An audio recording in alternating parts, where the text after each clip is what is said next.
Imagine this.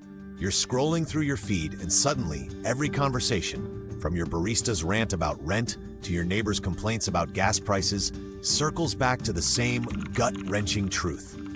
Life in America is getting harder to afford. Groceries that once fit your budget now demand overtime shifts.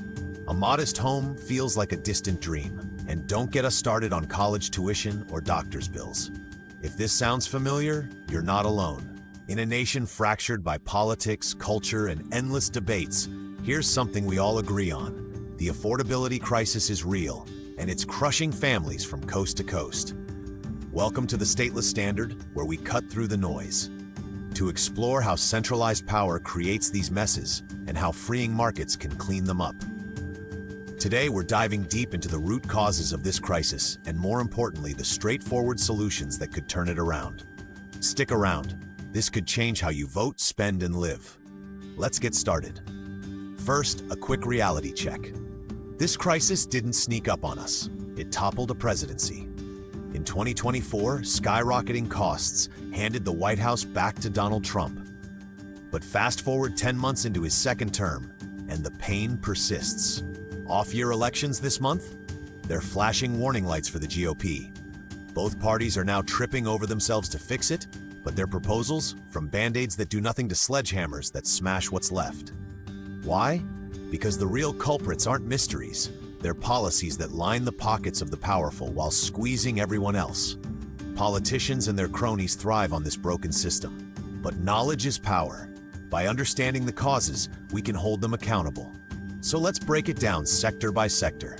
Housing, energy, education, healthcare, and even money itself. We'll uncover the government-fueled feedback loops, driving prices sky high, and the simple cuts that could bring them crashing down. Let's start where it hurts most. Housing. Why does a two-bedroom apartment in a mid-sized city cost as much as a luxury condo did a decade ago? The answer isn't a shortage of land or builders. It's an artificial shortage cooked up by government red tape. Zoning laws dictate what can be built where. No apartments in single-family zones. Endless permits for every nail hammered. Toss in federal environmental regs and local NIMBY battles, and you've got barriers at every level. Supply gets choked while demand explodes. Prices soar. Governments help with subsidies and vouchers. But here's the trap. More demand, same restrictions, higher prices still. It's a vicious cycle, decoupling homes from true market value. We've seen rents double in places like Austin and Boise, forcing young families into cramped quarters or back with parents. The fix? Radical simplicity. Slash the barriers. No new spending, no grand programs. Just let developers build. Cities like Houston with looser zoning already prove it. More homes mean lower costs. Imagine neighborhoods blooming without bureaucrats playing God. Affordable roofs over heads? It's not a pipe dream, it's policy. Next up, energy. The invisible thread tying every bill together. From heating your home to fueling your commute, cheap energy keeps the economy humming. Yet prices spike because Washington plays favorites, subsidizing cronies while blocking innovators. President Trump has rolled back some barriers in his first year back, easing permits for drilling and renewables alike. Good start.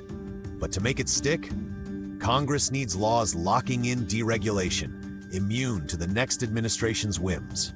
No more flip-flopping that jacks up your utility bill. Unleashing supply, oil, gas, solar, nuclear, would ripple through. Lower gas at the pump, cheaper manufacturing, groceries that don't break the bank. It's basic economics. More production, less pain. Now education, a supposed ladder to success that's become a ball and chain. College costs have ballooned 200% since 2000, leaving Americans with nearly $2 trillion in debt. Why? Government loan guarantees, starting with the 1965 Higher Education Act and supercharged in 1993 and 2010. The pitch? Easy loans for all. The reality? Banks lend freely because Uncle Sam backs the risk. Students borrow big, colleges hike tuition to capture the cash. More loans fuel more demand, prices climb higher, rinse, repeat. It's why a degree that cost $10,000 in the 80s now runs $40,000 a year. Breaking the cycle means ending guarantees. Yes, it'll sting, dropouts, closures. But as demand normalizes, prices plummet. Schools compete on value, not handouts. Trade programs and online certs rise, real skills get rewarded. No more indentured youth funding bloated admin empires. Healthcare, America's fiscal black hole where a routine checkup rivals a car payment.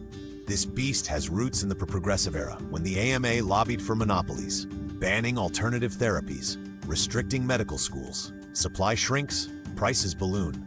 Add drug patents twisted into barriers and farm bills subsidizing junk food empires, and you've got scarcity on steroids. Sold as safety, these rules immunized big pharma from lawsuits while hiking costs. Then came the 1960s knockout, Medicare and Medicaid. Pouring billions into demand without fixing supply ignited explosions in bills and premiums. Zoom out to food. Crony ag policies flood shelves with cheap corn syrup and seed oils, birthing ultra-processed addictions. Government experts greenlight it, fueling chronic diseases like diabetes and heart issues. More patients, higher demand, endless cycle. Insurance, mangled by mandates into a third-party payer nightmare, hiding true costs. The cure, dismantle the rackets. Abolish supply restrictions, end subsidies, restore liability. Let markets innovate telemedicine, generic drugs, nutrient-dense farms. Prices fall, health rises. No more $100 aspirin, just care that works. Finally, the foundation, money. The Fed's grip since 1913 and Nixon's gold snip in '71 freed politicians to spend without restraint. No taxes or bonds needed, just print. It supercharged every crisis above. Worse, their target of 2% annual inflation erodes your savings like termites. Compounded over decades, it's theft by formula, hitting savers hardest, propping asset bubbles for the elite. Recent surges, they've turned silent tax into a siren. Solution, depoliticize money. Return to market-driven standards, gold, crypto, competition. Sound money means stable prices, real growth. Your dollar buys tomorrow what it does today. So there you have it. The affordability crisis isn't inevitable, it's engineered. From housing chokeholds to monetary mischief, government barriers create shortages, subsidies inflate demand, and we're left holding the bill. But the fixes? They're elegant in their simplicity. Cut the red tape, end the handouts, let markets breathe. No new taxes, no expansions, just restraint. Picture it, homes within reach, energy that's cheap and clean, education that pays off, healthcare that heals without bankrupting, money that holds value. And with those savings, slash the debt, lower taxes. Your biggest expense lightens up. The catch? These rackets enrich the establishment. They'll fight dirty to keep them. That's why channels like the Stateless Standard exist, to arm you with truth. If this resonated, hit like, subscribe for more breakdowns on reclaiming freedom from the state. Drop in the comments, which crisis hits your wallet hardest? Share, and let's build momentum. Until next time, stay free.